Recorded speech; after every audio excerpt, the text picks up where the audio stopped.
La BCE se concentre davantage sur les prêts bancaires et se retire de la guerre des monnaies. Perny Hannelberg, Danske Bank.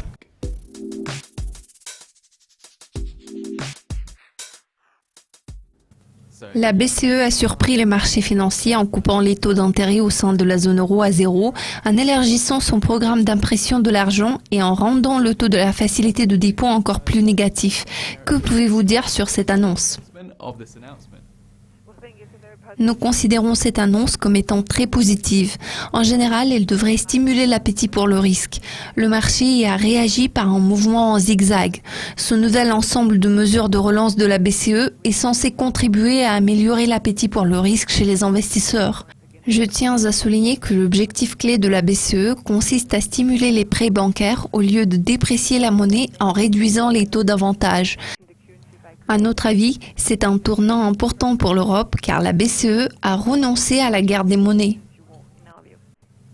En assouplissant la politique plus que prévu, la BCE semble avoir attaqué l'inflation inférieure à la cible avec plusieurs mesures visant à remédier à ce problème. Quel sera d'après vous le degré d'importance des mesures mises en œuvre par Mario Draghi au fur et à mesure que les marchés commencent à digérer cette information ? Il est à noter que la perception de la Banque centrale européenne a évolué. Auparavant, la banque cherchait à affaiblir la monnaie unique et maintenant il s'est focalisé sur l'amélioration du canal des prêts bancaires. De cette façon, ils veulent remédier aux problèmes domestiques de la zone euro. Leur principal objectif consiste à améliorer le taux d'inflation de base. Pourtant, ce but va prendre du temps.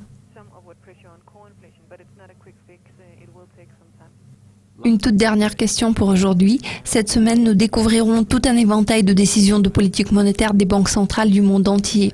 Peut-on anticiper un effet domino de l'annonce de politique monétaire de la BCE ? Cette situation me rappelle le mois de décembre où nous avions beaucoup de réunions des banques centrales. À l'époque, presque toutes les banques centrales avaient une position belliciste. Bien que la position de la BCE ait été très accommodante, nous ne nous attendons pas à ce que la Fed suive son exemple.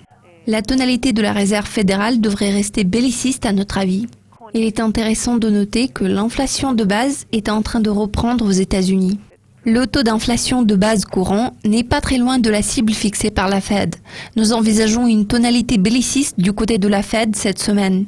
Perny, merci de vos commentaires. Restez à l'affût de mes à jour régulières. Monica Gibson vous présentera très bientôt un aperçu des événements clés de cette semaine. À la prochaine.